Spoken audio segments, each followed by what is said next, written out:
Hi, this is David Wilcock, and I'm interviewing Graham Hancock, who is one of my heroes in metaphysics and spirituality. I originally heard about your work, I guess going back to a bookstore that I went into in 1995 or 96, and I found Fingerprints of the Gods.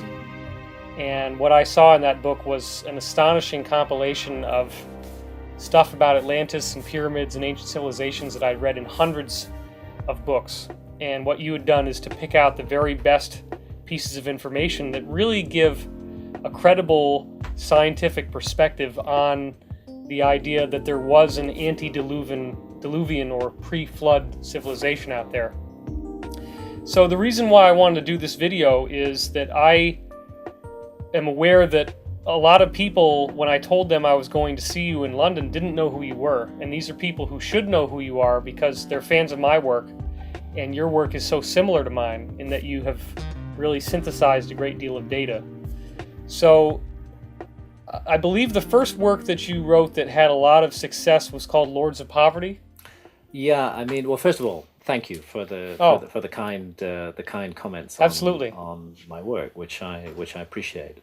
I've always been on the outside, on the edge of things, not at the center of things. And it's true. Back in the 1980s, when I was still a journalist, I wrote a book called Lords of Poverty, and that was a critical study of foreign aid. At that time, foreign aid was considered to be a sacred thing, like motherhood, and one could not criticize it. But I during my years as a correspondent, particularly in Africa, but many other parts of the world as well, I saw so many abuses and misuses of aid that I felt that it needed to be documented, and that's what that book was about. But that was a very far in content from my later work on historical mysteries, but similar in the sense that I was standing outside of the mainstream.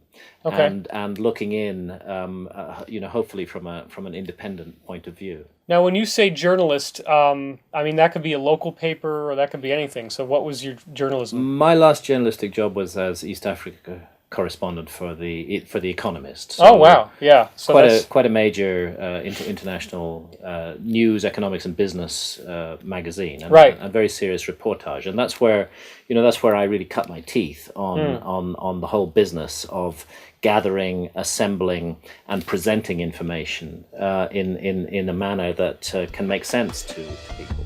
So you found these human rights abuses going on, yeah, absolutely, that nobody was talking about. Absolutely, human rights abuses and abuses of the whole project that aid is supposed to be for. It seemed right. to me that the people who the aid money actually comes from, namely us, the taxpayers in the West, and the people who it's supposed to go to, namely the poor in developing countries, were actually being completely disenfranchised by the middlemen, the huge aid agencies and organizations and their staff, who were receiving and spending most of the money basically on themselves, and so I was advocating a situation where you cut out the middleman and we just help one another as human beings. Certainly, it was a situation which had fantastic PR, and everybody thought aid was a good thing. But everywhere I went and everyone I talked to in the developing countries didn't think it was a good thing at all. They thought it was absolutely ruining their lives and investing in huge projects like gigantic dams, which did absolutely no good to anybody. Or massive resettlement and deforestation projects. So I just felt another point of view needed to be given. And that's really what I went on to do with my other work too. Do you feel that this work that you did in Lords of Poverty helped to create any social change? I actually wouldn't go so far as to claim that. I think it helped to create awareness. But for the awareness to actually implement in change in the way that things are operated in the world, that would be beyond my powers. Right. But I think it did help to create awareness. That book was published in 1989. It's 20 years old now. It's still in print. It's still selling copies. Even though the numbers have changed, the basic analysis of what's wrong with foreign aid remains true. And what's happened is the world has moved on.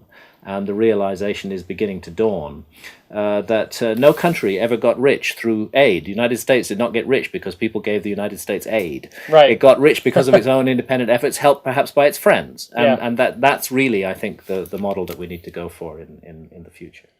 So how would somebody with a background in The Economist, and you've written this book that is muckraking journalism at its finest, human rights abuses, raising awareness. Everybody knows that when you go into paranormal subjects, that you're basically kissing your credibility goodbye. Yeah. So what could possibly have motivated you to do that? Well, first of all, I never cared about that issue. My view always was, I'm going to tell my truth the way I see it. Good. And people can either take that or leave it. And I always applied that to the work that I did before I got into ancient mysteries. And I continue to apply it afterwards. I'm going to tell my truth in the best way I can, supported by the best and most solid evidence I can present. And if there's anything of value there, it will stand the test of time. And so that was the first point. The second point was the flow of my own life led me into the inquiry into ancient mysteries. As a correspondent based in Nairobi in Kenya during the early 80s, I frequently visited Ethiopia. It was on my beat. It was a place I went to very, very, very regularly. And during visits as a reporter to Ethiopia, I came across the extraordinary, seemingly extraordinary claim that the Ethiopians make to have possession of the lost Ark of the Covenant. The Ark itself, as in Indiana Jones' Raider of the Lost Ark. Now, people who don't know, this is mentioned in the Bible. It's supposedly a sarcophagus or something. Well, a wooden box. It's very clearly specified in the Book of Exodus. It's a box which consists of gold and wood. So there's an outer box of gold. Inside it, a box of wood. Inside that, another box of gold. I'll just mention in passing that gold is a superb radiation shield. Right. And the whole aura that surrounds this box in the Old Testament is of a dangerous and deadly object. If you touch it, you can be fried by it. If you touch it, you die. Yeah. There are many accounts of people being struck dead by bolts of fire shooting out from the ark. Now, what the Bible tells us was in the ark was the 2 tablets of stone, upon which the 10 Commandments were written by the finger of God Himself. Okay. And so they were seen as the energy source of the ark, which were divine, supernatural, which sent out these bolts of fire and allowed the ark to lift up into the air. There are many accounts in and out of the Bible of the ark being used in battle, of the Israelites carrying it into battle, of it lifting its bearers off the ground, charging towards the enemies of Israel. There's an account where the Philistines briefly steal the Ark of the Covenant from the Israelites. They seem not to know how to handle it. They open its lid, and then within days they're all dying. Tens of thousands of them die. They file past it. They look at it like a tourist object, and tens of thousands of them die. And the Bible states that they died of cancerous tumors. Consistent with radiation poisoning. It sounds like radiation poisoning. So all these things intrigued me, and especially so when I went to Ethiopia and went to the sacred city of Aksum in northern Ethiopia during a time when Ethiopia was locked in a deadly civil war. Okay. And this town was in a very hotly contested zone. It was extremely difficult to get into. And I found myself in the presence of a monk who was the guardian, claimed to be the guardian of the Ark of the Covenant. He sat out in the grounds of a little chapel annexed to an ancient cathedral, Christian cathedral, called the Cathedral of St. Mary of Zion. And he said, yes, the Ark of the Covenant is in there. Now, what's the conventional view is that it either is a myth or that it has gotten lost or something, well, right? Nobody knows where it is. Let me just come to that first. What really tweaked my attention, because remember those accounts in the Bible of how the ark strikes people dead and causes cancerous tumors. Well, these guys, the guardian of the ark, once he's appointed as guardian, he must stay as guardian for the rest of his life. But what I found, and he can never leave the grounds of that little chapel. Wow. But what I discovered was, because over a series of visits, I met a series of these individuals because they had very short lives. And over just 2 years, two of them died, and I again went and met the third one. That's amazing. And he had developed cataracts over his eyes. And I said, why? What's happening to your eyes? Because I'd noticed that previous ones had that problem as well. He said, the ark is doing it to me. And I said, why? What is the ark doing to you? And he just said, he looked at me very, very level, and he just said, the ark is a thing of fire. And I knew that he was telling the truth, that there was something in there that scared him. and that at the same time he was burdened with the responsibility for guarding and protecting. So I began to feel, actually, there's a really intriguing story to tell here. Yeah. And over a number of years, I went into it in some depth, while I was still pursuing economic and business and stories about wars and famines. I was also interested in this. And round about 1989, the same year that Lords of Poverty was published, I decided that I would do a book about Ethiopia's claim to possess the Ark of the Covenant. And that book was published in 1992, and it's called The Sign and the Seal, A Quest for the Lost Ark of the Covenant. And that was my next question, yeah. is why the sign and the seal? What are those things? Well, part of your question was also that it's assumed to be a myth, that the question of the loss of the ark is not properly understood. Actually, it turns out that there is a huge mystery surrounding the disappearance of the Ark of the Covenant from ancient Israel. Okay. And doubly so because it was the single most important object of Old Testament times. That's why it's the sign and the seal, because it's the sign and the seal of God's presence on earth. That's what it's considered to be, nothing less than that. The Temple of Solomon is built in Jerusalem around 950 before Christ, specifically as an house of rest for the Ark of the Covenant of the Lord. Really? We know it stays there for hundreds of years afterwards. There are repeated accounts, but then round about 600s before Christ, the references become strange, and it sounds like they're mourning the loss of the Ark. And when the Babylonians invade Israel in 587 BC and steal everything from the temple, they don't find the Ark there. It's already gone by that point. And I mean, I have to cut a long story short here. Yeah. But the bottom line is that the Ethiopian claim is extremely intriguing, because it turns out that a Jewish temple, exactly modeled on Solomon's temple, was built in Egypt, in Upper Egypt, near the modern city of Aswan, on an island called Elephantina, at exactly the time that we begin to get hints that the Ark has gone missing from Jerusalem. And my suggestion is that the Ark was taken out of Jerusalem because at that time there sat on the throne of Israel a king who was regarded as a heretic, and who had installed a pagan idol called an Asherah in the Holy of Holies of the temple. The loyal priests could never have allowed the Ark to stay in the presence of a pagan idol. I think they took it out, they took it to Egypt, they built a temple for it, they placed it there. 200 years later, and again I'm cutting a long story very short, they were forced to flee from Egypt again. They couldn't flee north, they fled south, they followed the Nile River system. It brought them into Ethiopia around 400 before Christ. And there's extremely strong evidence that the Ark has been in Ethiopia ever since. And just the final part of the puzzle are the Ethiopian Jews, who are known as the Falashas, or the Beta Israel, the House of Israel. And they practice a pre-Talmudic, purely Old Testament form of Judaism. They don't have rabbis, they have priests. This is banned for the rest of Judaism. They do perform sacrifices supposed not to be done by the rest of Judaism. They have a very ancient Old Testament form of Judaism. Wow. And so they arrive. So I began to feel there's really a huge story to tell here. And that was the sign and the seal, and it led me then into a whole range of other historical mysteries. Just one When thing. you say Solomon's Temple, what jumps out at me is, in Freemasonry, they're always talking about the rebuilding of Solomon's Temple as an analogy for the building of the light body. Yeah. So if Solomon's Temple was where the Ark of the Covenant had been stored, then what is the relationship between that and Masonic lore and history?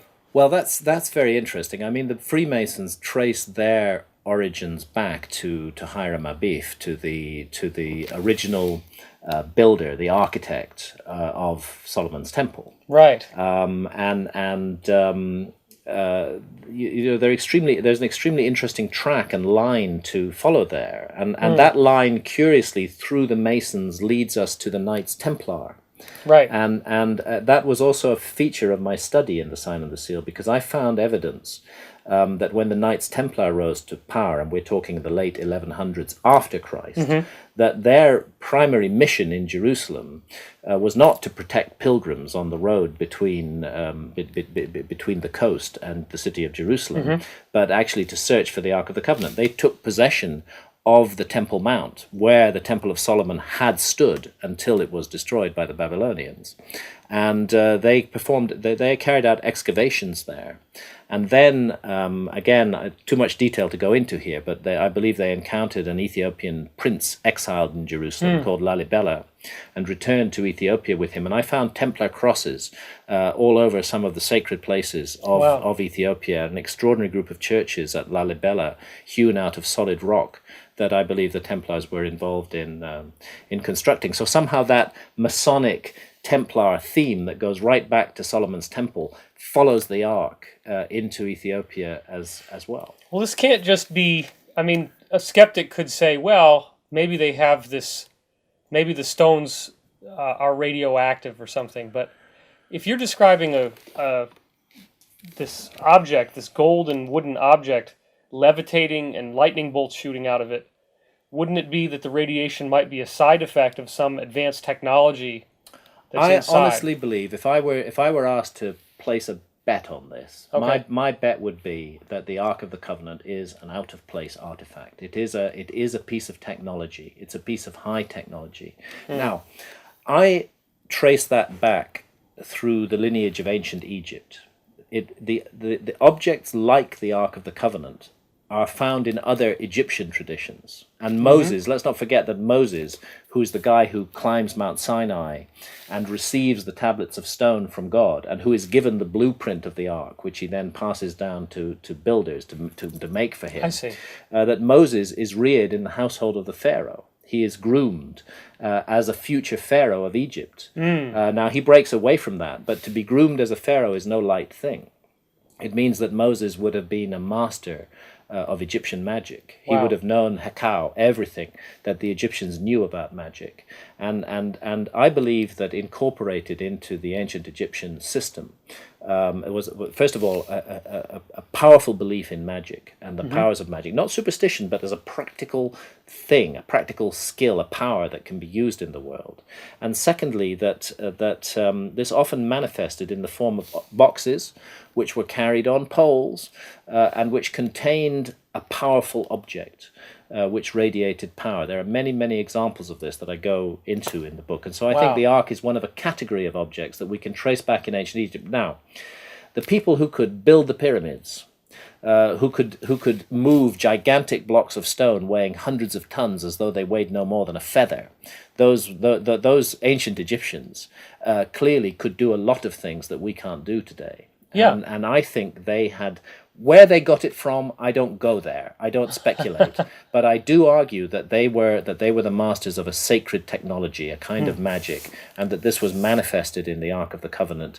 And the Ark of the Covenant was taken out of that system and carried off to Israel, but it continued to be a powerful object. I mean, it seems like if the Knight Templars are spending that much manpower and time and resources searching for this Ark, that they must have felt that if they had possession of it, that they would gain some really important capabilities by possessing it. Yes, I think they absolutely did feel that. So what might those capabilities be? This is the power of God. Defense system? This is first and foremost within their system of ideas, and indeed within the system of ideas of the religion of Israel. This is the power of God. This is literally, the sign and the seal of God's presence, as I say, right. and a manifestation of His power. So if you can direct and control divine power in some way, then you're the master of the universe. And I think that ultimately the Templars were seeking power, magical divine power, through the Ark of the Covenant. I don't think they got it. I don't think it was ever brought back to Europe. I still think it's in Ethiopia. I think that the Ethiopian claim is stronger than any other. There are some loose traditions that the Ark is buried under the Temple Mount, that it's buried in a mountain in Jordan, but none of these are associated with a modern, ongoing, continuous tradition of veneration of the Ark of the Covenant. There's only one country in the world where the Ark is still venerated as a living object, and that is Ethiopia. And they've become masters of concealment. There are tunnels and systems underneath Axum where the Ark can be carried away from any threat. The whole city is an armed camp, thousands of men with guns, and not to be taken lightly, because these are the men, the Tigrayans, who overthrew the dictatorship of Mengistu Haile Mariam. They're a powerful force, and the Ark is everything to them, and they protect it with their lives. But there are stories of escape routes, of tunnels, of places that the Ark can be taken out, and one very intriguing story from 1896, when the Italians invade Ethiopia. And the Italians were met by an Ethiopian force carrying the Ark of the Covenant. And the Italians were utterly defeated. It was the greatest ever defeat of a European by an African army in the whole history of the world. No kidding. And the Ethiopians also attribute that to the power of the Ark. So I think it's a very serious claim that they have. So it has like a remote influencing ability, like it made them unable to fight somehow? No, it strikes people dead. Oh, really? Okay, so if the people that run it can direct their minds to... Yes, there's a sacred lineage involved in running it, and you know, so these are the mysteries that I went into and explored. But now, Raiders of the Lost Ark. I mean, it's a silly movie on some level, but isn't that Nazis looking for this Ark of the Covenant? That's Nazis looking for the Ark of the Covenant, and there is a story that I've been told by a number of eyewitnesses in Ethiopia that the Nazis, when later on in history, not in the 1890s, but the Italians came back in the 1930s, and they occupied Ethiopia for about 4 or 5 years, just before the Second World War and at the beginning of the Second World War. And there are accounts of Nazis with Italian troops coming to Axum and of the Ark being taken out through the tunnel system and hidden in a mountain and then brought back in when they came back. So, and the other thing I'd say about Raiders of the Lost Ark is, actually it's a pretty good film. And in terms of the extraordinary supernatural power that it shows the Ark possessing, right, that is in every sense literally correct to how it's described in the Bible. Exactly like that. Wow. So you know, this object and the traditions surrounding it came to intrigue me, and I wrote a major book about it, and it, again, this was the course of my life being switched in a different direction. I'd been a journalist, I'd been interested in economics and politics and all of that stuff.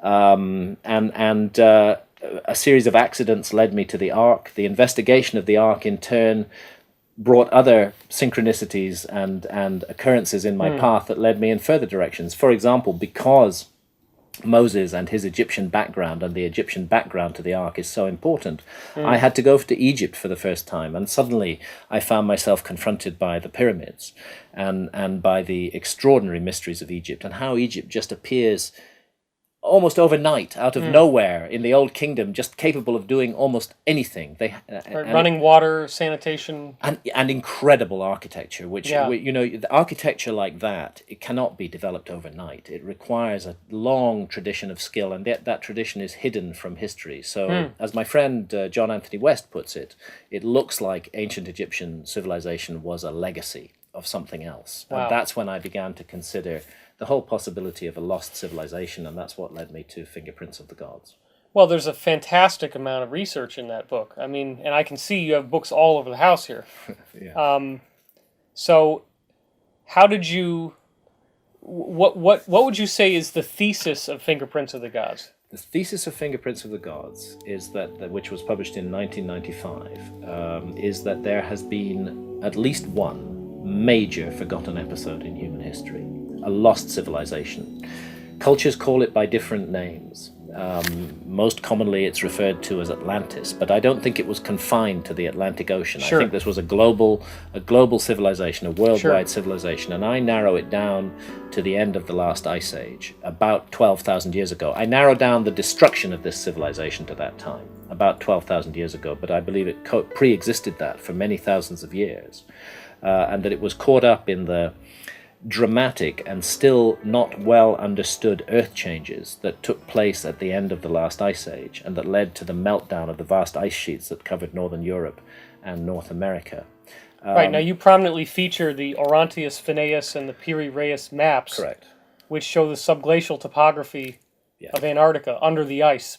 Exactly. Now, so your belief is that those maps were made when the ice wasn't there. That they're actually original ancient maps. Exactly. That's why I have a section in Fingerprints of the Gods called The Mystery of the Maps, because it's one of the most puzzling pieces of evidence to come down to us from history is that certain maps that were copied in the Middle Ages from older maps, we have not got the source maps that those geographers in the 14 and 15 and 1600s Okay, that's what used. one of the things I was wondering. We don't have the source maps, but they themselves tell us. For example, Piri Reis, who was a Turkish admiral, on his famous map, of which only a fragment has survived. That shows it was drawn in 1513, and that fragment shows us the eastern seaboard of the United States and the large part of South America, right the way down to Antarctica and the western coast of Africa. Right. On that fragment, Piri Reis writes that he based this map, which was a world map.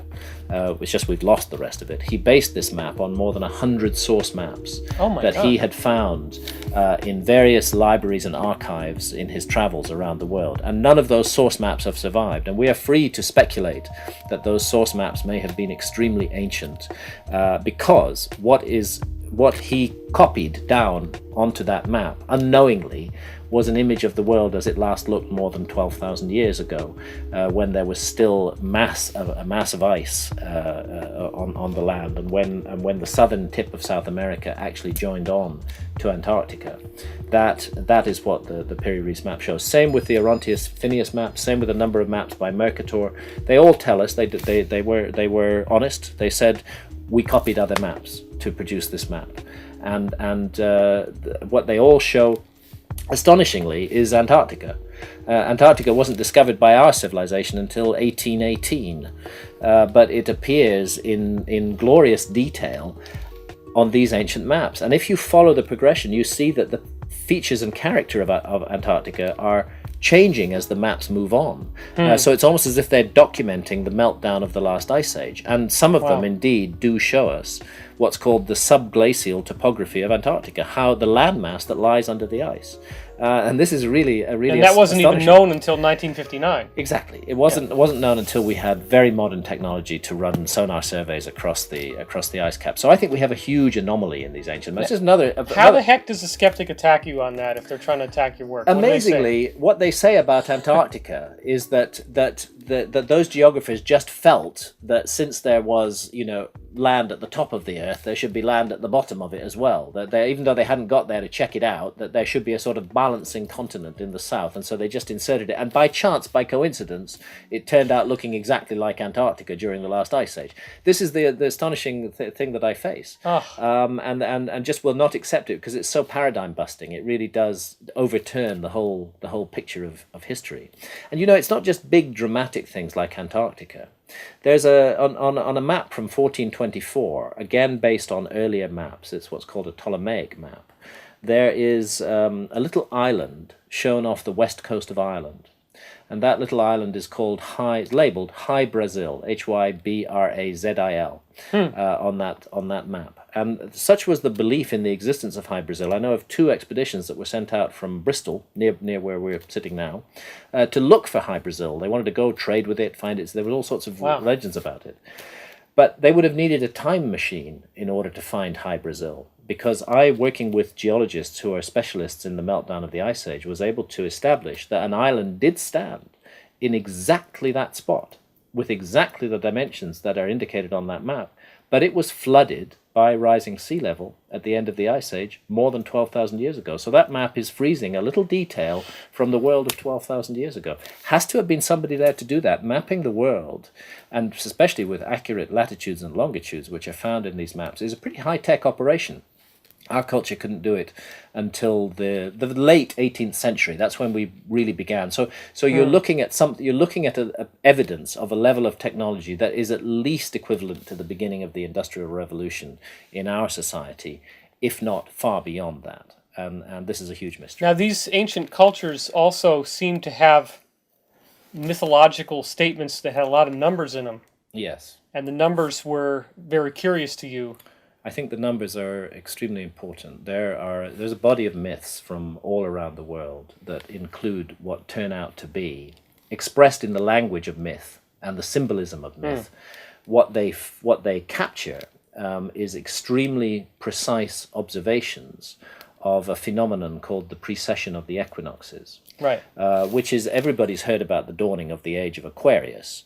And most people are aware that we're living towards the end of the age of Pisces right now. But what that actually means is that if you stand at any point on the Earth on the 21st of March, an hour before dawn, and look due east, you'll see a constellation sitting on the horizon.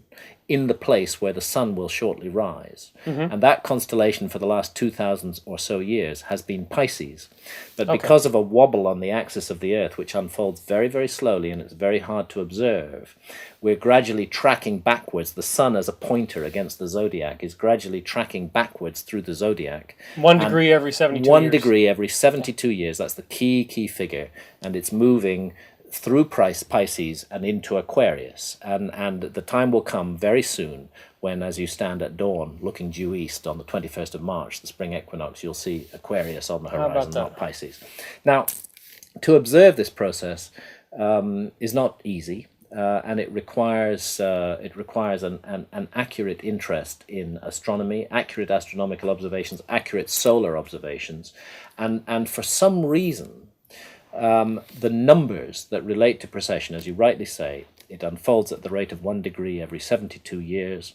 There are 30 degrees to each house of the zodiac, so that means each age is 2,160 years. And since there are 12 houses of the zodiac, that gets you to 25,920 years for what's called the Great Year, when the entire cycle completes and comes back to the beginning again. It's astonishing that a whole sequence of numbers related to this particular issue, which really, again, is a relatively recent discovery of our civilization, are found in myths that go back to the dawn of time. And people should be aware that, of course, the cycle changes in 2012. So all this buzz around 2012, it's important to know that there's all these ancient cultures that have all the numbers whose equations resolve to this year 2012. It's very important to know that. And specifically because the year 2012, which I also go into at length in Fingerprints of the Gods, the year 2012 and its importance is signaled to us by the Mayan calendar. Right. Again, if you go in depth into the numerical system within the Mayan calendar, what do you find? You find the number 72 and multiples of the number 72 and divisors of the number 72 all over the Mayan calendar. So it's another precessional object. So it's like a double check. When I find these numbers locked into architecture or myth or really scientific artifacts like the Mayan calendar, then I know that I'm dealing with the same system. And it's very old. And it comes down to us out of the mists of prehistory. And I believe it is a worldwide legacy from a lost civilization. Now, I believe that as you partnered up with Robert Bauval, one of you guys' discoveries was that the 3 major pyramids of Giza line up with the stars of Orion's belt, and then Leo is the constellation that would be on the horizon during the time that alignment works? Yes, and again, right? I have to absolutely pay tribute to Robert Bauval here, because Robert Bauval is the originator of the extraordinarily important Orion correlation theory. He's the genius who saw that connection in the sky between the pattern of the 3 stars of the belt of Orion and the pattern of the pyramids, and who then didn't leave it at simply pattern similarities, but went in depth into ancient mythology, ancient Egyptian mythology, about the god Osiris, whose figure in the sky was seen to be the constellation of Orion, and absolutely proved that the pyramids are constructed on the pattern of Orion's belt. And indeed, we then went further. Robert and I, that was in his book, The Orion Mystery. And Robert, this is absolutely Robert's work. But we then went on together to write the book that's called Keeper of Genesis in the United Kingdom, and it's called The Message of the Sphinx in the United States, where indeed the plan is shown to be much wider, because the Sphinx comes into the picture as well. And the Sphinx is sitting there gazing due east, the same direction that I told you to look on the spring equinox for the constellation that defines the age. And Orthodox Egyptologists tell us that the Sphinx is clearly what's called an equinoctial marker. It is targeted at the spring equinox sunrise. Okay. Orthodox Egyptologists tell us that the Sphinx was built around 2500 BC, which is the astrological age of Taurus. If they were trying to make an astrological connection with that age, they would have built it as a bull, not as a lion.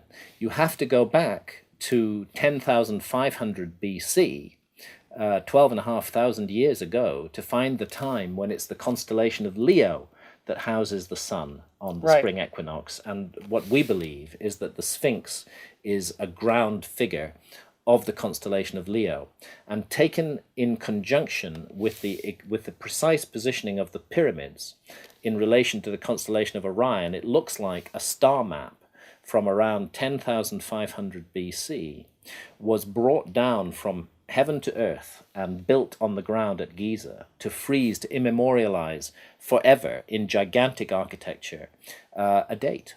And that date in our calendar is more than 12,000 years ago. Right, now for people who aren't familiar with this, I think we should point out that it's not just the three pyramids of Giza that correspond to the Belt of Orion. It's also the Milky Way galaxy corresponding to the Nile River.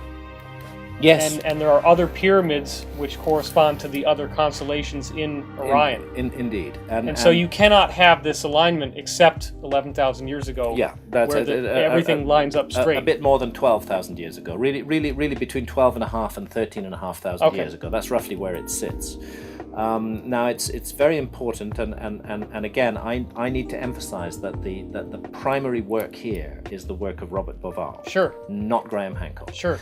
I worked extremely closely with Robert, particularly in the involvement of the Sphinx in the whole story. But the incredible work on the stars and on the architecture is Robert Bauval's work alone. And yes, the Nile does come into this configuration in a very interesting way. Now, we're not saying that the ancient Egyptians or the creators of ancient Egyptian civilization actually put the Nile there.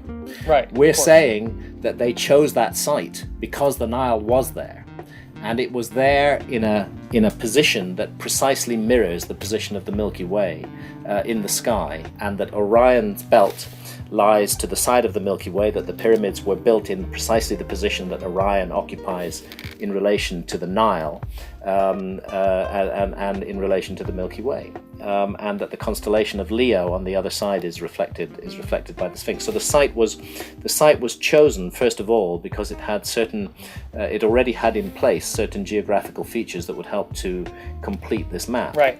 And I just want to add that actually the Hoover Dam in the United States, built I think in the 1930s, okay, they did a rather similar thing. They created a star map there in the monumental architecture. Really? Yeah, which freezes the positions of the stars in the sky above the Hoover Dam at the time when the dam was completed. No kidding. And the reason they did that, when they were asked about it, they said, well, look, suppose in 10,000 years' time our civilization is lost and some future archaeologists find this dam and they want to figure out when it was built. They're not going to be able to read our inscriptions because the language will have been lost. But if they're competent astronomers, they'll be able to work out from the star map when it was actually built. And so that's the suggestion in what's going on at Giza. It's more complicated than that. We're not saying that everything at Giza was built 12,500 years Certainly. ago.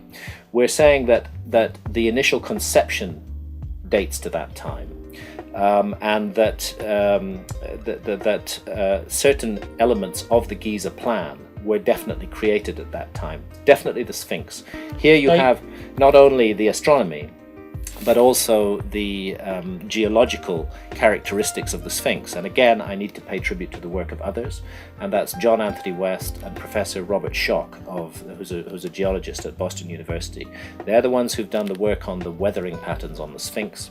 And it's very clear from the erosion patterns that the Sphinx, after it was built, was subjected to thousands of years of heavy rainfall. And you don't have that rainfall in Egypt in 2500 BC. You have to go back towards the end of the last ice age to get that kind of rainfall. Right. They call it water weathering. So That's right. John Anthony West showed Robert Schock, a geologist, a picture. Yes. And he says, "What kind of weathering is this?" And he immediately Schock says, "Oh, that's water weathering." Water weathering. But then, precipitation. well, guess where this is from? Yeah, exactly. This is the back end of the Sphinx. Yeah. The key thing is precipitation-induced weathering that's caused by rainfall. Rainfall. Heavy rainfall.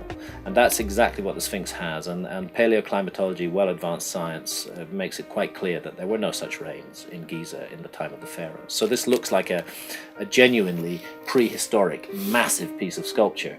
And then when you combine it with the star correlations, you get a second hit at that, which is also confirming the same very ancient date, and it begins to look like something extraordinary was going on there at the end of the last ice age. Why do you think the head on the Sphinx is so small compared to the body? again, John and Robert Schoch have gone into this in depth, and their view, which I totally endorse, is that the Sphinx was originally a lion-headed monument, Right. as well as a lion. Totally a monument to Leo. It was totally a monument to Leo, and in the time of the pharaohs, around 2500 BC, one of those pharaohs, perhaps Khafre, who is associated with the Sphinx in some way, perhaps what he did was he recarved the Sphinx and recarved its head into a human head, if not his likeness, the likeness of some other pharaoh. Right. And in doing that, they lost a lot of the mass of the head. And that's why the human head, is now out of proportion to the Right. To the So body. if they wanted to have the headdress at the bottom be that wide, that width would have had to go all the way up originally. Yeah. So they had to get rid of a lot of stone. They had to get rid of a lot of stone Yeah. in order to turn it into a human-headed monument, and that's what seems to have happened there. So, a rather intriguing situation is that. The trench that surrounds the Sphinx, the core body of the Sphinx, was created by hollowing out a huge trench in the bedrock around it. Oh. And the rock that was taken out of that trench, which was chopped up into massive blocks of stone, some of them weighing, 100 tons, was then moved forward and raised up into two gigantic temples. The Osirion? No, that's further south. But the okay. Osirion, I do believe you're quite right. The Osirion belongs to the same period and the same style of architecture. Okay. But at Giza itself, you have what's called the mortuary temple and the Vali temple next door to the Sphinx. And these temples were built out of the bedrock that was removed to create the core body of the Sphinx. And how big stones are we talking here? We're talking 100-ton blocks, which is, well, let's say that's the weight of 50 large family cars in the case of each block. But the point is that if we are clear that the Sphinx is a prehistoric monument, that it dates perhaps to 12,000 years or more, then we're also saying that those temples with their 100-ton blocks date to the same period. And this then raises again the question of a lost technology, because the world 12,000 years ago was supposed to be inhabited only by relatively primitive hunter-gatherers, and for them to have created a temple on this scale with this massive blocks of stone is quite impossible according to conventional archaeological theory. So there's something What about very these mysterious. little the diorite vases? Again, this is all another element that leads us to wonder what was going on in Egypt. The hollowing out of very long-necked, slender-necked jars out of extremely hard kinds of stone, such as diorite, and in some cases, there's evidence that power tools have been used. This is particularly so with the what's called the sarcophagus. I don't believe it was ever used as a coffin, but the sarcophagus in the king's chamber of the Great Pyramid. Really? There's drill marks in there? Yes, and drill cores have been found. It seems that they were using a tubular drill, which drilled down into the stone, and from the drill cores, it is possible to establish the speed at which the drill was moving, and it was moving at the speed of a modern power tool, not at the speed of a hand cranked drill. Yeah, but that's granite. I know, it's one of the hardest rocks known to man, and they were cutting down into granite, and they're only supposed to have had, even if they had a diamond head to the drill, which is not impossible, they're not supposed to have had any hard metal, so they only had copper in the Old Kingdom, and the pressure and the speed of rotation, even if you put diamond head on a copper tube, the copper is going to buckle and break. So it's just a huge range of mysteries. This is Christopher Dunn that did a lot of this absolutely. work. Yeah. This is Christopher Dunn, and I cite him at length in Fingerprints of the Gods. Okay. Christopher Dunn is himself a man who's worked with machine tools all his life. He absolutely knows what he's speaking of, and his book, The Giza Power Plant, gives all the detailed backup evidence on this on this drilling technology. And some of these vases, you can't even get your pinky through the mouth, you right? can't, And you yet they're can't. hollow inside. Exactly. They've done mysterious things which we don't fully understand. And the conclusion I came to, looking at this issue not only in Egypt but all around the world, again for me, the best explanation for this is that we're dealing with a lost civilization. We're dealing with the remnants of a lost technology, some of which was preserved and passed down in certain ways and found its way into the beginnings of historic Egypt in the Old Kingdom. But that the origin was not there, that it's older. Yeah, you said that Egyptian civilization looks as if it just appeared out of nowhere, from a legacy somewhere else. Out of nowhere, just out of the blue. Suddenly, one minute they're making relatively humble, simple structures, and the next minute they're building something like the Great Pyramid. Well, this gets into the fact that the capital city of Egypt, of course, is Cairo. And what does the word Cairo mean? Well, that means Mars. Right. It means Mars. So now, as we go into that, people who might have been with you up until this point, now we've gone even further into the fringe. But what is your feeling of connection between Mars and... My work all the way along the line has been work of synthesis, bringing together the research of many people who work in this field. And I was absolutely intrigued by Richard Hoagland's work on Mars and on the monuments of Mars, and I felt that it was worth considering that seriously. And the book The Mars Mystery, which again Robert and I wrote together, does look at this. Now we are not necessarily advocating an extraterrestrial origin to ancient Egypt. We're saying that something interesting is going on, and let's look at all the evidence. My side of the Mars Mystery was to look primarily at the evidence for cataclysms in the solar system. It seems that the planet Mars, possibly quite recently, was hit by a devastating cataclysm. Something ripped off half of the crust of Mars and just lost it. I mean, something absolutely catastrophic happened there. It's quite possible that something equally catastrophic could happen to our planet when you look into the issue of near-Earth asteroids and long-period comets whizzing around the solar system at vast speeds. And people may not understand that there are some undeniably strange, gigantic structures on the surface of Mars. Yes. There's what they call the D&M pyramid for Vincent de Pretro and Greg Molinar. And it's a 5-sided pyramid, very clear, unambiguous, absolutely a pyramidal shape in a pentagon kind of formation. I was very impressed by the D&M pyramid, very impressed by the work that Richard Hoagland and others have done on that structure and on the whole Cydonia setup. Very impressed by the face on Mars. Now, we all know that NASA came out with photographs which made the face on Mars look like, what was it they said? A cat box. A cat box. But I have to say, and I don't think I'm alone in this, I just don't totally trust everything that NASA say and do. Well, there's lots of pictures where you see a really nice plateau and it's just shaped all the way around, and then the face is sitting on top of it and it's got 2 eyes, a nose, a mouth. It's all symmetrical. Exactly. I think we were the subject of a disinformation campaign at that point. For some reason, the powers that be seem to want us not to think that there may be artifacts, the work of intelligent beings. Well, and it's a human face too. And it's a human face. I know. It's extremely intriguing, extremely interesting, and very, very hard to explain. First of all, we have to fight our way through the vast mass of disinformation that has been generated on this subject, and maintain our curiosity at least for what on earth was going on Mars, and what the origin of those structures might be, and why they contain huge amounts of recognizable geometry, some of which is found in monuments on Earth as well.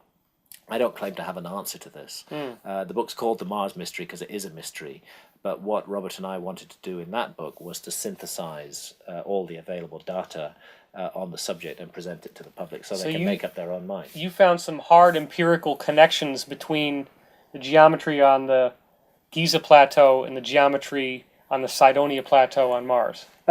I have to. This is not my work. Right. We are synthesizing the work of others in this respect. And again, I would refer you to the voluminous work of Richard Hoagland for the details on the geometry. I don't want to speak of what Richard Hoagland himself should be speaking of. But there's evidence for very, very curious similarities. And the whole, again, Richard Hoagland, the whole 19.5 degree thing when you come to Teotihuacan in Mexico, sitting at 19.5 degrees north of the equator, and the presence of pyramids on that site. My feeling is there just is something that hasn't been properly explained to us. I find it very frustrating. I find it very annoying. I still think that the face on Mars is a face. I'm not at all convinced by the material that NASA put out there. Sure. And I think we are going to get to the truth on this sometime in the future. Now, are we dealing with an extraterrestrial civilization? Are we dealing with a human civilization that somehow got to Mars a very long time ago? Who knows? Who knows the answer to that question? Right. I don't have anything against extraterrestrials. I think the universe is full of life. I actually think that's what the universe is for. I think it's a home for life, a home for experience. But I haven't found it necessary in my work to go down the ancient astronaut route. Particularly, I've preferred to look at the mystery of a possible lost human civilization. But once we buy into that, once we accept that we may be a species with amnesia, that we may have forgotten glorious and dramatic aspects of our past, then we have to consider the possibility that there might even have been a spacefaring civilization on this planet. Did it come from this planet from elsewhere? Did it go from this planet to somewhere else? I don't know the answer. My job is to spell out the mystery and then let people work. Well, and you found submerged architecture all over the world. Well, this is again a follow-on from as my work progressed. Really wanting to get to grips with the whole issue of a lost civilization. The thing that really struck me was at the end of the Ice Age, you have this dramatic rise in sea level. You have more than 400 feet sea level rise right the way around the world. It swallows 400 feet. 400 feet. I didn't know that. It's That's a lot. It's an absolutely gigantic sea level rise. You have to consider that the sea level everywhere in the world was 400 feet lower than it is today. And that would have happened probably with a tsunami as well. So you're talking about... It happened in a series of episodes, and when they happened incredibly fast. What happened was that the ice that had melted down for thousands of years on top of the ice caps into gigantic glacial lakes would suddenly burst its banks, and you would have just the size of an ocean spilling out into the ocean all at once and raising sea level very Well, if you fast. have all that weight sitting on the crust, and when it pops off, the crust is going to bounce up, wouldn't It's it? called isostasy. The weight of the ice caps on the land depress the crust. As the ice melts and comes off, the crust starts bouncing back again. All of this has to be taken into account in working out exactly what the world looked like during the last ice age. And I was very lucky in my book Underworld to be able to work with Dr. Glenn Milne from the University of Durham in the north of England. He and his team are the world's leading geologists on the science of sea level rise at the end of the Ice Age. Okay. And they have a fantastic computer program that will show you to an astonishing degree of accuracy what any coastline looked like at any time in the last 30,000 years. And working with that, first of all, I went back to the problem we were discussing earlier, the problem of the maps. And I found many more maps which accurately depict the world as it looked during the last Ice Age. And secondly, my wife, Santha, who's a photographer, and I learnt to scuba dive back in 1996 or 1997. And we then did 5 years of intensive diving all around the world. We lost count of the number of dives. Wow. In the mysterious underwater monuments of Japan, the area called Yonaguni alone, we know that we put in more than 200 dives on that site. And probably we're looking at 1,000+ dives all the way around the world. Well, and I've seen some of the photographs of Yonaguni. I mean, it must be incredible to be down there, because those stones are definitely not They're definitely a natural not formation. A natural formation. I have Very no well doubt sculpted, about that. right angles, sharp edges. Exactly. And isn't there like a Exactly. tribal face carved into one of the stones? There's a place called they call it the face, and they also call it the stone stage, because there's a flat stage-like area in front of it, and then a huge rock-hewn face above that, a human face looking exactly due south. It's the combination of about 5 different major monuments within the space of approximately 500 yards off the south coast of Yonaguni that absolutely convinces me that we are dealing with man-made structures hewn out of solid rock. Right, so these are massive stones. They're massive stones. They're megalithic structures. And, the problem is that many people who criticize them either can't dive very well themselves or have never dived there. You have to be a skilled, competent diver. How far down is it? You're looking at 110 feet at the bottom of the monument, so you're 110 feet below the surface of the sea. So you're saying that couldn't have been above sea level anytime recently? The last time that was above sea level was more than 12,000 years ago. And this, again, puts us back into a period when Orthodox history says there was no such thing as a civilization anywhere on Earth. So is this what some people call Lemuria, you think? Or well, I'm not a big fan of the concept of Lemuria or of Mu. Simply because Lemuria is a sort of relatively modern scientific idea that generated from the presence of lemurs on both sides of the Indian Ocean. But you read James Churchward and you saw he has all these symbols that show up all over the place. Yeah, he's talking about Mu. Right. But again, he bases himself on Le Plongeon, and Le Plongeon mistranslates a Mayan stela to find the name Mu. I'm not convinced at all. I'm not convinced that there ever was a civilization called Mu. I am convinced that there was a lost civilization in the Pacific. Right. As a matter of fact, the Pacific, and Churchward is absolutely right there. I think calling it Mu is a jump too far for me. Okay. But let's say a lost civilization by any other name. The Pacific was one of the areas that was most severely hit by the rise of sea levels at the end of the Ice Age. There's a whole area there which geologists call the Sunda Shelf.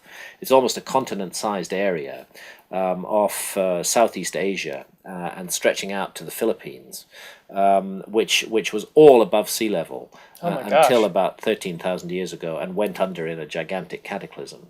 And again, if you look around that whole area, the Pacific, the Indian Ocean, you find incredible myths of a lost civilization, of a former golden age, and of course we've discussed this before, but not in this discussion, but at other times. For example, the flying machines that are mentioned in ancient Indian texts, Vimana. The Vimanas. It just my feeling is, of course, we have a mass of Orthodox history. We have serious and dedicated scholars who are telling us it's not like that. But my feeling is there is enough evidence now out there in the world, at least to raise our curiosity. We should not write off this question. It's very important to understanding who we are. If a great civilization was destroyed in antiquity by unknown earth changes, we have to consider the possibility that that could happen to us too. We shouldn't be so arrogant and imagine that we are the apex and the pinnacle of human achievement. We may just be another blip in a very long story. The whole story of human history may be cyclical, not linear. So clearly these Hindu scriptures that we've looked at, they're describing these Vimana, but they are very strange descriptions. They're talking about things that can fly through mountains, things that have weaponry, that they make a humming noise as they go through the air.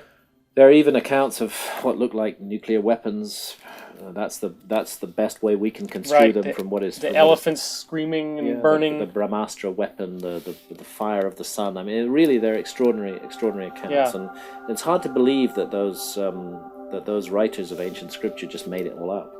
It's like they're reporting again a technological episode on the Earth in remote prehistory, and I think it's high time that we listened to that and paid more attention to it. Well, no, I don't know. I've never asked you this, so this is a live question. But Ram Setu, this legend in Hindu times of a land bridge that was built by the gods.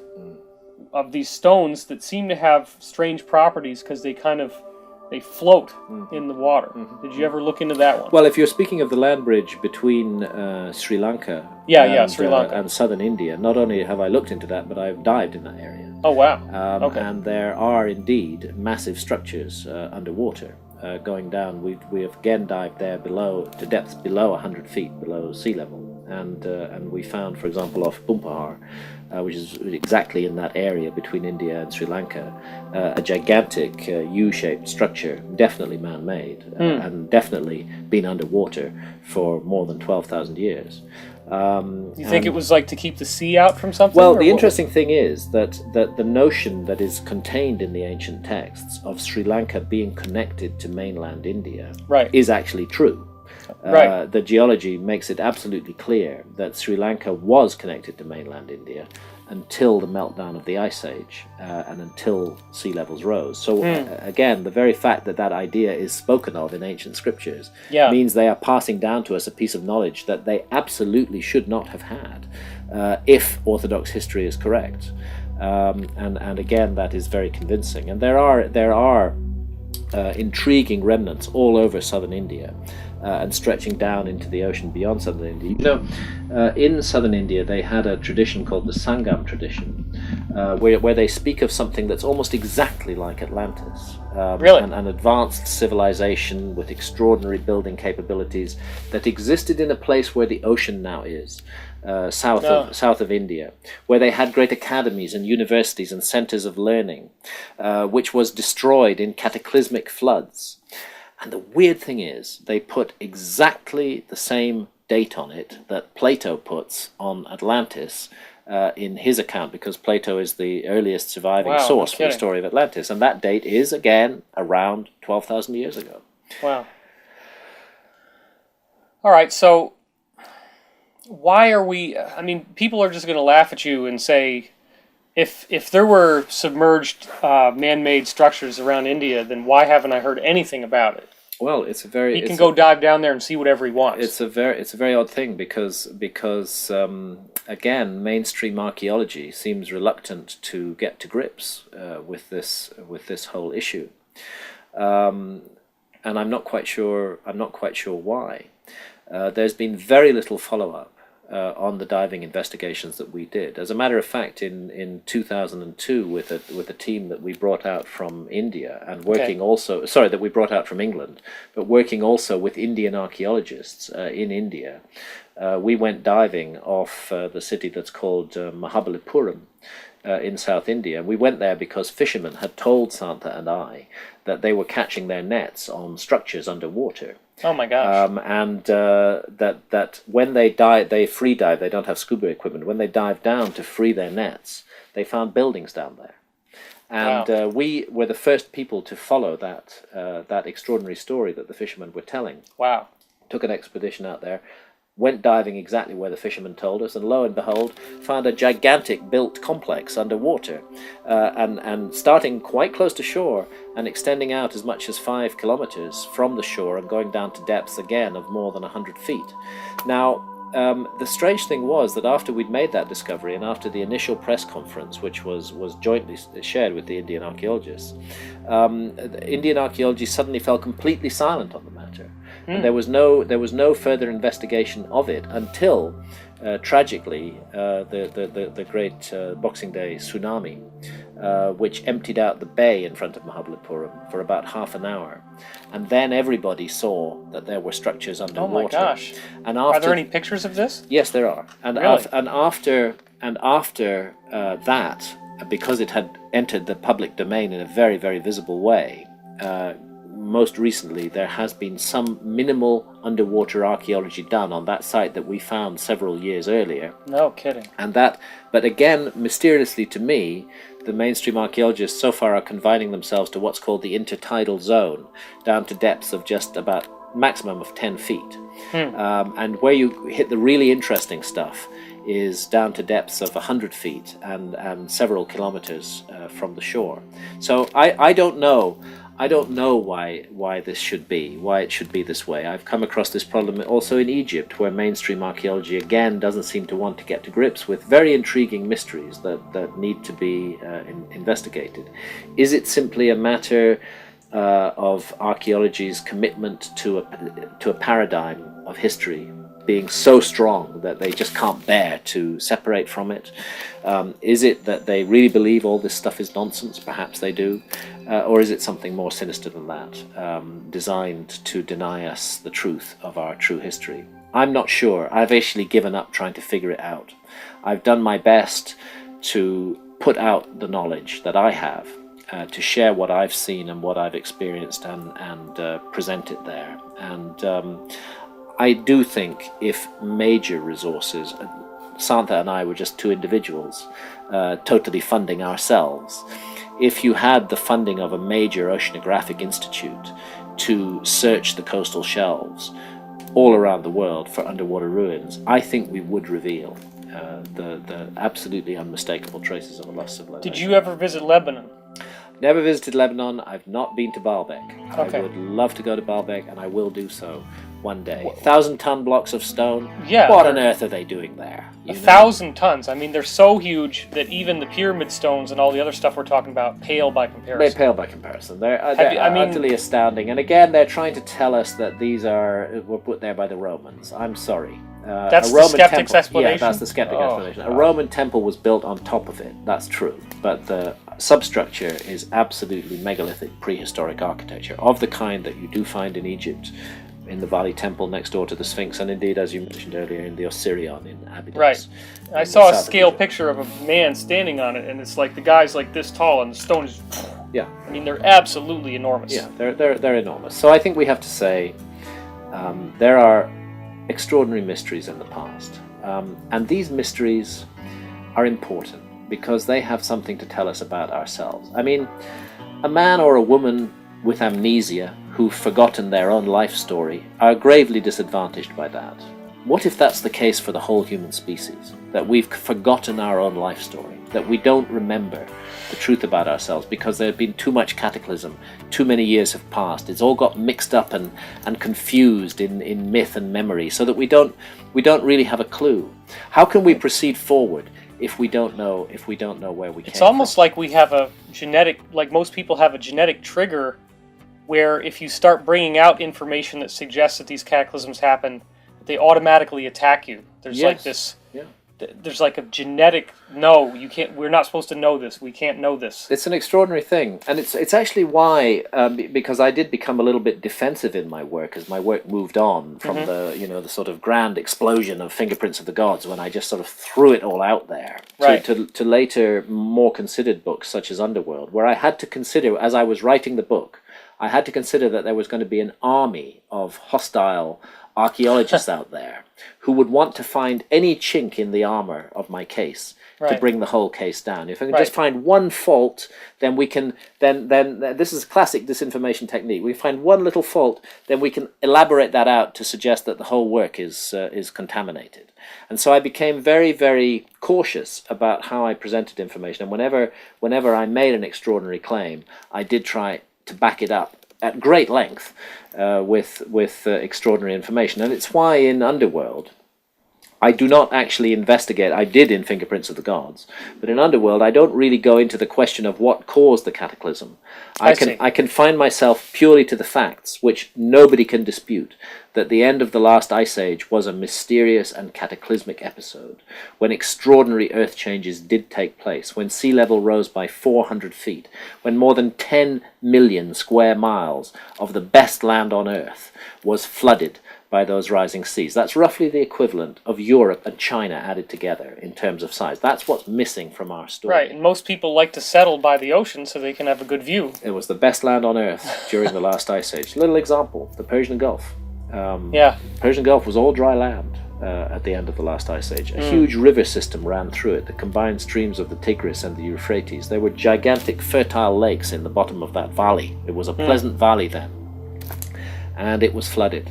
by those rising sea levels and became the place we see it today. What a wonderful place to do underwater archaeology if anybody would actually put their minds to it in a serious way. Now, have you heard about the western tip of Cuba? Yes, I've heard of. I do report this in Underworld.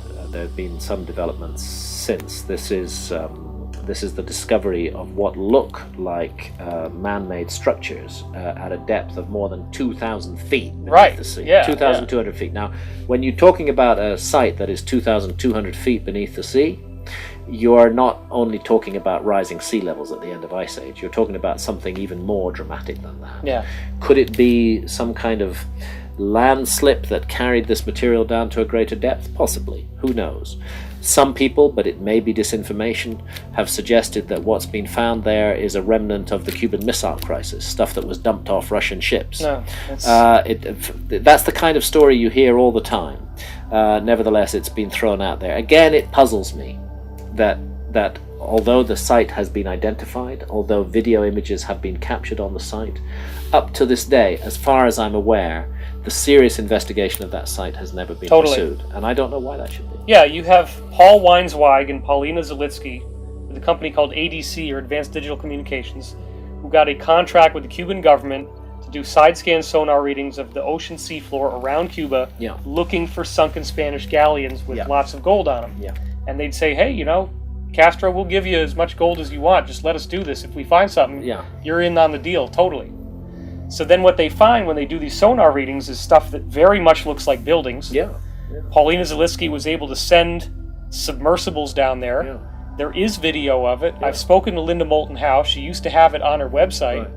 Then what do? They signed a contract with National Geographic, summer 2003. I'm sure you remember this. Yes, I do. It was supposed to be worldwide. It was supposed to be this big thing. I was expecting to see the really good footage that would follow from National Geographic being involved. Instead, the whole thing has fallen mysteriously silent.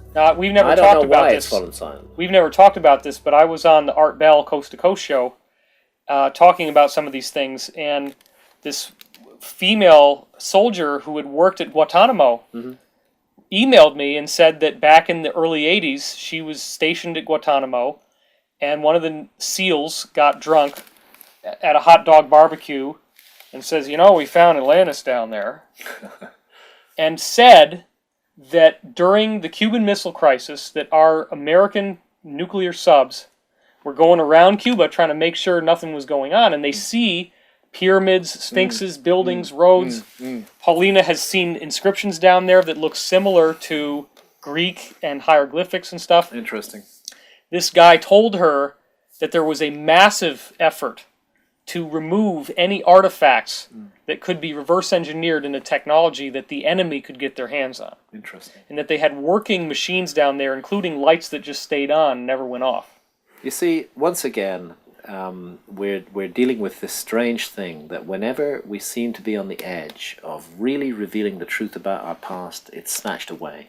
And this leads us to an area of inquiry which becomes very murky and very dark, and you begin to wonder what manipulative forces are at work in human affairs. Who has an interest in keeping us in the dark about our past? Why can't we just have open and honest inquiry into these things? It's down there. We have the technology. It's whatever it is, the world has a right to know. And if the media were to contact you about your undersea excavations and discoveries around India, are you willing to openly share everything that you know? Absolutely. I already have openly shared it in Underworld. They're just not paying attention to you. They're just not paying attention, because this is automatically considered as lunatic fringe kind of stuff. Even though I personally have always tried to follow it in an extremely rigorous and even scholarly manner. Right. And to put my money where my mouth is, putting myself underwater on hundreds and hundreds of dives, both me and Santha, in risky, dangerous environments, sometimes with huge currents operating. We put our lives on the line for more than 5 years to pursue this investigation. Even though the investigation had that depth and seriousness, very little attention was paid to it in the mainstream. I'm not bitter about that. I regard it as absolutely the way the world works. I will continue to explore mysteries. I'll continue to tell my truth the way I see it. Yeah. In the passage of time, we'll find out who's right, who's wrong. Now, you have another book called Heaven's Mirror, and what is Heaven's Mirror? And Well, how did you go from Underworld to that? Heaven's Mirror is first of all, it's a photographic book, and actually it was done before Underworld. Oh, okay. And Santha is the photographer on that book. I wrote the text, and the purpose of that book was to show an extraordinary worldwide phenomenon, which is the mirroring on the ground of the patterns of the stars in monuments and structures. Oh, really? So it's way more than just what Bouval discovered in Egypt? It takes the investigation outside of Egypt. For example, a big focus of Heaven's Mirror is Angkor in Cambodia. Again, the details are in Heaven's Mirror, but we're looking at a representation of the constellation of Draco on the ground in Angkor, where again it is depicting that constellation in its positioning in around 12,500 years ago, not today. And then same thing. And again, I make the point in Heaven's Mirror, which I don't believe anybody had noticed before, which is that Angkor is precisely 72 degrees of longitude east of Giza, and that brings us back to incredible. Those precessional numbers, and it begins to look like a system that was imposed on the world, some kind of grid using precessional numbers and creating node points which later on became developed as sacred sites. So I'm suggesting that both Angkor and Giza have been sacred to some purpose for more than 12,000 years. And it doesn't matter if later civilizations came along and built their stuff there as well. There's no doubt that the temples as we see them today in Angkor date from around 1100, 1150, 1200 after Christ. But they sit on top of older and older structures, and I think if we go all the way down, we're going to find ourselves right back at the end of the Ice Age again. Okay. So it was an attempt to show that there's a worldwide system of as above, so below. Of copying on the ground what is seen in the stars, either actually representing the patterns of stars on the ground, as at Angkor, as at Giza, or creating a union point between sky and ground, a monument that targets the spring equinox, that targets the rising sun on the summer solstice, for example. These are common. The extraordinary pyramid of Kukulkan in Chichen Itza, in the Yucatan in Mexico. Where the pyramid is so perfectly situated that again on that special day, the 21st of March, the spring equinox, for about 20 minutes, and Santa and I have been there and sat there and observed this amazing phenomenon. The stairwell serpent thing? The serpent. There's a serpent's head at the bottom of the northern staircase. And the sculpted head? A sculpted head. And there's no body to that serpent. But just for 20 minutes in the evening, around about 5:20 in the evening, it suddenly comes alive. And the shadow pattern of the whole body of the serpent is seen running up the stairway. I didn't know that still works now. It still works today, as it worked when it was first created, and it is meant, and that monument is speaking of sky and ground at exactly that moment in time, at exactly the equinox. So why the serpent? What's the big deal with the serpent? Well, the serpent is the image of Quetzalcoatl, the feathered serpent, the civilizing deity who brings civilization to the ancient Americas, and who then vanishes, and who will return to usher in a golden age. This is what is indicated, and let us only hope that that's what 2012 means. That a golden age is coming ahead of us, even though we may have to pass through difficult times to get there. Couldn't some people ignorantly say that if they're sacrificing people on these pyramids, that the serpent is the devil, and that they're doing that for a satanic ritual or something? Some people could ignorantly say that, and they do say that. And furthermore, and again, I go into this at length in Heaven's Mirror,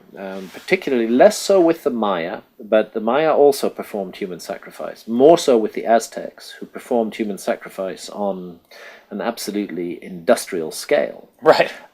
You find this horror taking place associated with these amazing and wonderful monuments. Now, what's going on there? I think, I argue this case at length in Heaven's Mirror, that what is going on there is again a loss of memory, a degradation, that the fine principles for which these amazing structures were first established were forgotten by later cultures, who slipped gradually into a horrific kind of urbanized barbarism.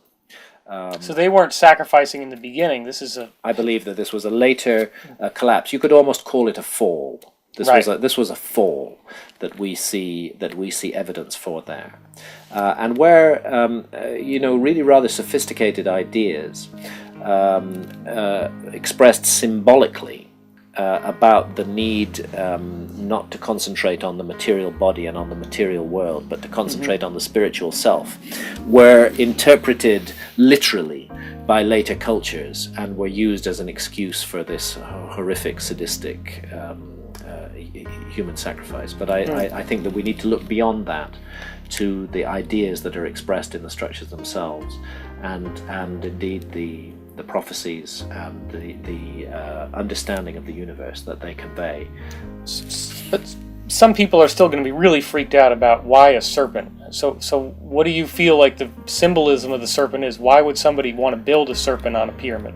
Well, first of all, Quetzalcoatl is the feathered serpent. Okay. That's his position, and then it's very old in Central America. I've been to Villahermosa, where they have the objects from the Olmec objects from La Venta, and these include these date back. Of course, you can't accurately date stone. You can only say it's at least that old.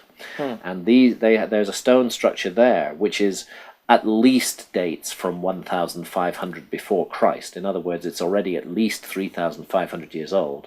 Wow! It's a lot older than the Maya or the Aztecs, who both venerated the feathered serpent. And there, on that ancient monument, we find the same figure of the feathered serpent. Okay. And what this means, does it suggest some sort of reptilian intelligence, some sort of alien connection with the Earth? Maybe. I don't know. Again, I don't go there in my work. Okay. I'd rather leave that to others to explore. I know Maurice Cotterell went into it and talked about the Crotalus dorissus rattlesnake, yes, and the pattern on the snake is replicated in Mayan ruins and stuff. Yeah. There clearly was veneration of serpents, and I suppose in a way that leads us on to the most recent of my non-fiction books, which is Supernatural, where I do look at the visionary experiences of shamans,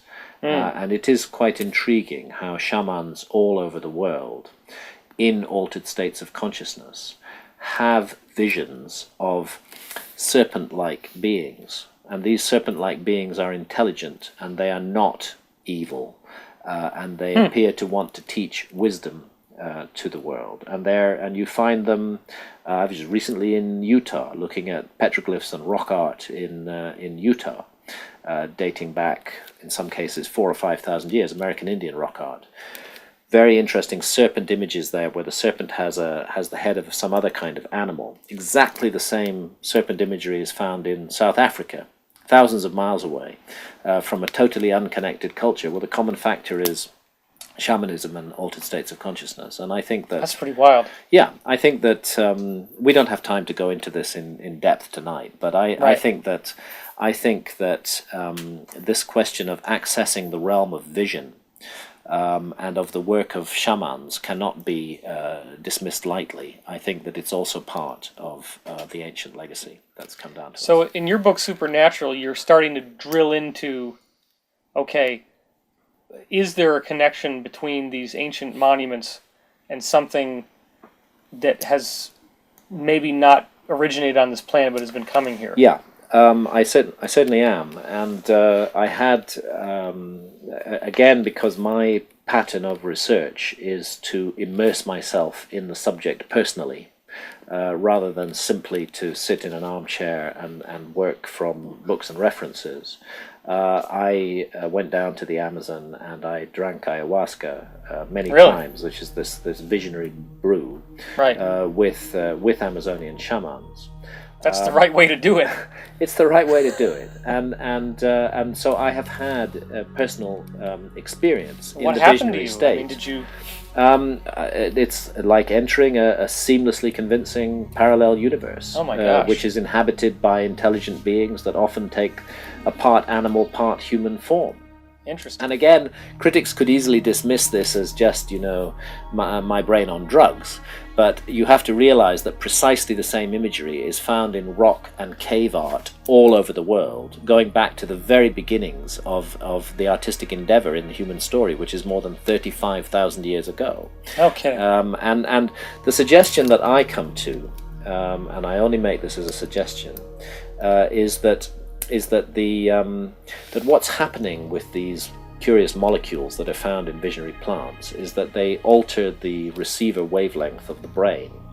That normally, and I must cite here Rick Strassman's fantastic work with spirit molecule. DMT, the spirit molecule, at the University of New Mexico, where Rick was, after a very difficult endeavor, was given permission by the federal government to conduct research with human volunteers and dimethyltryptamine, DMT. DMT is the active molecule in the ayahuasca brew from South America.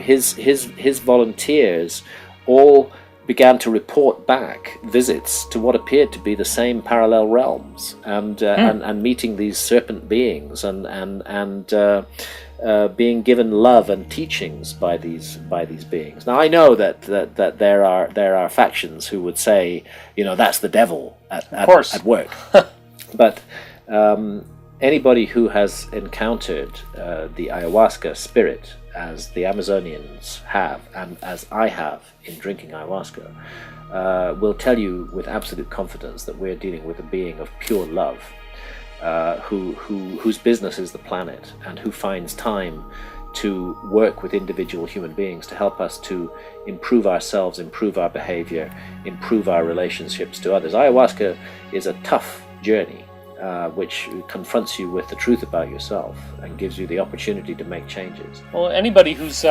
into Zen Buddhism or Taoism or Asian culture, the dragon always symbolizes wisdom, and it's a flying dragon. Exactly. And so you're saying that's the same kind of thing happening? I'm saying it's exactly the same kind of thing happening. So then who are these guys? And there are definitely connections also with the whole issue of ET abductions, because we do, again, that Rick Strassman's work absolutely documents this, that many of his volunteers on a hospital bed in New Mexico, definitely not physically abducted. Their consciousness was being abducted, and they were being. Some of them were taken up onto what they saw as UFOs or spaceships. Really? And procedures were performed on them. Objects were inserted under their skin, crystals put into their brain. This was the experience they had, and that they reported.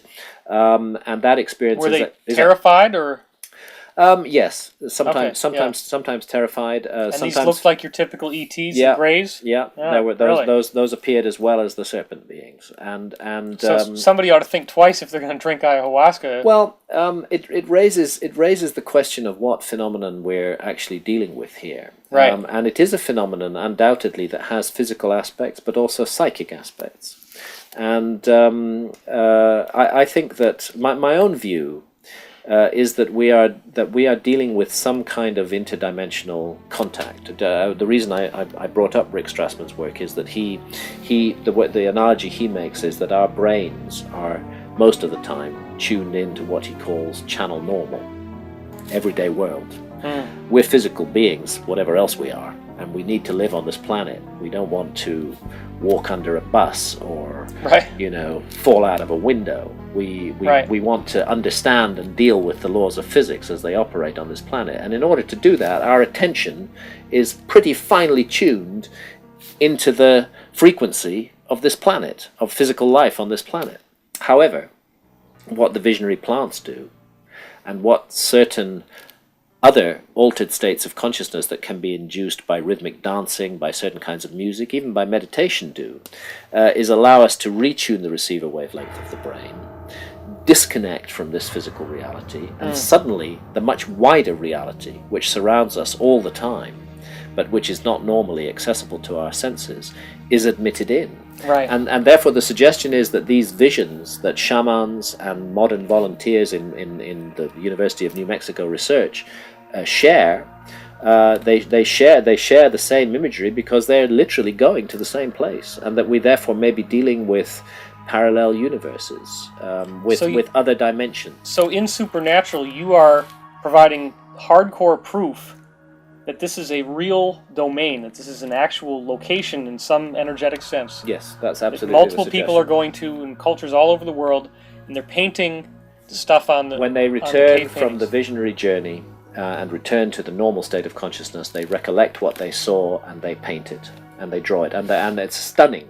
And I provide massive evidence for this, how you can take an image from the cave of Lascaux in France, dated at least 17,000 years old, and you can go into the Amazon jungle amongst the Tucano Indians and find that they have also created exactly the same image following an ayahuasca journey. And therefore the common factor has to be altered states of consciousness. Wow. And the suggestion that there may be, the subtitle of the book is Meetings with the Ancient Teachers of Mankind. And my suggestion is, through contact with parallel dimensions, parallel realms, humanity has been urged forwards on a number of occasions. Has anybody wanted to make a TV documentary about this with you or anything yet? No, really? Not so, because it brings up the subject of mind-altering drugs, right. And this is a subject that for most people is utterly taboo, and which they're just incapable of exploring without a huge knee-jerk reaction against it. Well, we have to remind ourselves that the cultures of South America, indeed all of the countries surrounding the Amazon basin, have a wise policy on this. They have, not only is it totally legal to drink ayahuasca in these countries, but the right of adult human beings to drink ayahuasca is protected under laws of religious freedom. Wow. And not regarded as some kind of freaky, aberrant behavior, but regarded as an essential part of our humanity. No kidding. That we need to have these experiences in order to fully realize who they are. So yes, well, I've documented all of this in Supernatural at great length. It has not been followed up anywhere. Again, I'm not surprised. But I hope in time that my attempt to tell my truth on this matter will come out and be shown to be right. Now, Terence McKenna obviously went through all these entheogens, as they're called, and felt that realm was giving him information about a big change coming to the world in 2012. Yeah. So have you explored the connection between this unseen realm that people are accessing via DMT and the idea that these energies or these intelligences are somehow directing us to the idea that there's going to be a golden age? I have, and I do that in Supernatural. Okay. And to cut a long story very short there, I would just cite the words of shamans who I've discussed this matter with in the Amazon. And what they say is this: first of all, surveying the horrific destruction that is being inflicted on the Amazon by modern industrial society, and secondly, looking at the state of rampant chaos in the world at large. Those shamans feel that it is a matter of paramount importance that the visionary realm that ayahuasca opens up should be made available to Westerners. And there are huge efforts now to bring ayahuasca out of the Amazon and to bring it into the Western world. And interestingly, the United States is actually leading the way here, because the Supreme Court in the United States recently passed a ruling that members of the Unidade Vegetal, which is one of the Brazilian urban so-called churches, a syncretic group that use ayahuasca as their sacrament, that their members in the United States may drink ayahuasca legally, that the US government will not interfere with this. And it looks like that right is going to be continuously extended. What the shamans say is that the whole crisis of the world today comes about because Western technological civilization has severed its connection to spirit. Okay, that makes Perfect sense. And that unless we reconnect to spirit, we are going to pass through a very difficult and catastrophic time. But if we can reconnect to spirit, then the possibility remains that we can pass through this difficult time into a golden age, into a rebirth of humanity, with all our potentials returned to us. Not the poor, fragmented creature we are today, told by the powerful corporations and by our governments that all that matters is the material world, brainwashed with hours of reality TV and advertisements telling us to go and buy this or that material good. Told that the only appropriate leisure activity is to go out and get absolutely drunk on alcohol, so that becomes a kind of relief from the horror of everyday life in industrial society. Right. That somehow we can reunite the fragmented parts of our human nature, bring back in our connection to spirit, to other realms, to other dimensions, and move forward again in a positive direction. And you're saying that some of these new abilities have manifested in you with a new path of fictional writing as a result of this. Yes, this was the great gift that ayahuasca gave me, as well. I'd always been open to the existence of parallel realms, but ayahuasca showed me these realms. But she, and I will speak of her as she, the great spirit that lies behind the ayahuasca brew. Okay. She also gave me a novel. She boosted my creativity in a way that it had never gone before. It was like I downloaded the whole story, and that's my latest book, which is called Entangled. It's going to be published in 2010. Wow. It's a fantasy adventure, a battle of good against evil, and the whole story, time travel, a character in the Stone Age, a character today, a time slip novel. They're interconnected. They're fighting a demonic force, and the whole story came to me in an ayahuasca vision, and many others have also been creatively influenced by ayahuasca. So I have no doubt that we're dealing with something positive and worthwhile here, which deserves to be explored further. Well, I want to thank you for sharing with us your amazing testimony on so many levels. It's a fascinating documentation of the potential of the human spirit and of how much more there is in the past and in the future than what we've normally taken for granted. Thank you. So I want to thank you, Graham. It's a real pleasure to interview you today. Thank you very much, and thank you for your work, which is hugely important and making a difference in the world. And I appreciate that. I'm really pleased to see you doing it. Great. And thank you for watching. We'll see you soon.